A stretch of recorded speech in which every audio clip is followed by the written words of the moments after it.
put into practice. And I can assure you and guarantee you that all of your righteous dreams will be immediately fulfilled. And you look for your counterpart on this planet. While you are at Feast of Unleavened Bread, look around you and look for the believers in Yehuwdah-Daniel. Now, that's a real challenge, because in our naivete, we think all who are present are believers simply because they are present. Not so. You are not a believer because you say Shalom Aleichem. The ones present are not believers because they wear their culture and diadem and wear the name Yehuwdah-Daniel and can call it to perfection, can read it in Hebrew. That doesn't make them a believer. A believer is one who practices.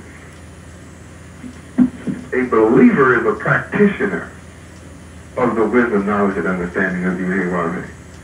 The principles that I am giving to you are put into practice.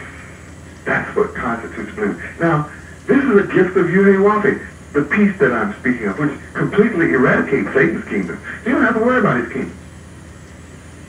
He has built his kingdom up inside your mind, your brain, your presence, your surroundings, the house that you were born in.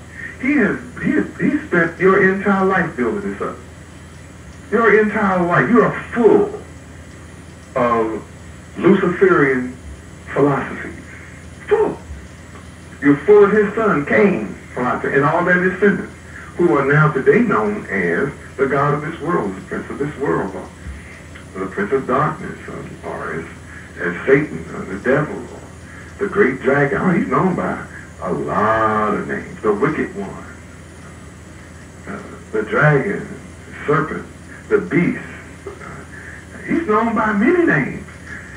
And he's so smooth until today he's known as Princeton and Yale and Harvard.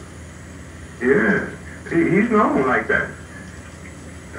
He's known as all of these institutions that you have been taught to love and worship and adore. But they have not given you peace and strength and power. They have not enhanced your abilities that you become a holy people.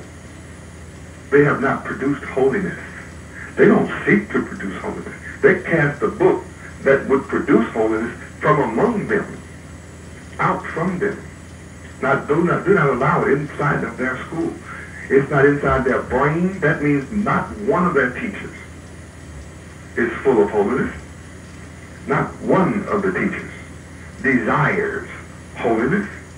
And if there be one in the school who says they do, they're not allowed to teach holiness in the public school. So if you're there and you say you're holy, you believe in holiness, and you're not allowed to teach holiness, then you are bound. Your hands are tied. You are forced to produce unholy children. So you're contributing to Satan's power. You are ensuring that the institutions of Lucifer continue. And then, after your children have been exposed to Luciferian philosophy for 8 hours out of the day, you are under the mistaken deception that you can get hold of him for an hour on Sunday and change. 8 hours a day, 5 days a week. He's had 40 hours of hell-lacious teaching. And all of his associates around him that surround him are full of hell. All of them are profane, miscreant, deviant.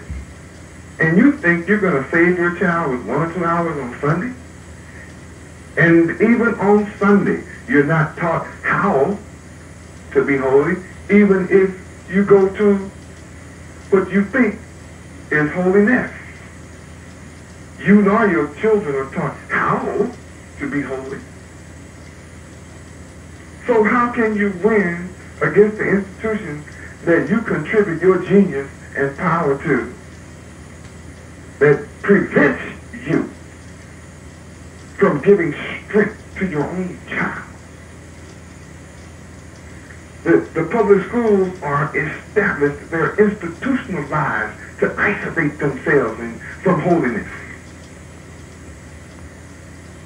The light of Yehuwdah-Daniel, the Creator, is completely extinguished in the public institutions of Satan all over this planet.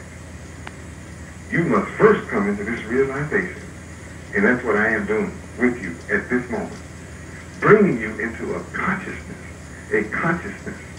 of what you have been helping to perpetuate all of your life, and then you sit around and cry about the loss of your children, the loss of a generation, that the so-called black male of America is an endangered species. Well, even if you believe in holiness, you're helping to continue to perpetuate his endangerment, his extinction, his eradication, because you're bound with the desire of a paycheck, and you don't know how to get around it.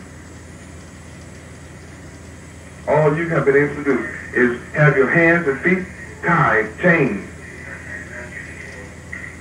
and moan and groan about the situation that you feel helpless about. As you watch your children taken from you in front of the idiot box called TV. It's Luciferian Institute. There's nothing wrong with television. What's wrong is the way it's used.